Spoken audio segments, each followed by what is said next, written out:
How to fix Patreon login problem 2026. So hello guys, today I'm going to show you how to fix Patreon login problem 2026. So to fix this issue, what you can do is go to your Patreon app, tap and hold it for 1 second, then tap remove app to delete the existing Patreon app from your device.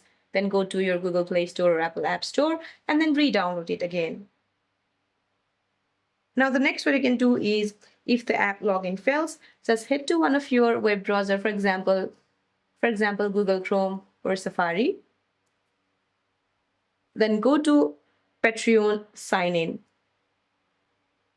Now go to the website, enter your email, or you can just choose your sign up method, for example using Apple ID, or you can continue with your Facebook also.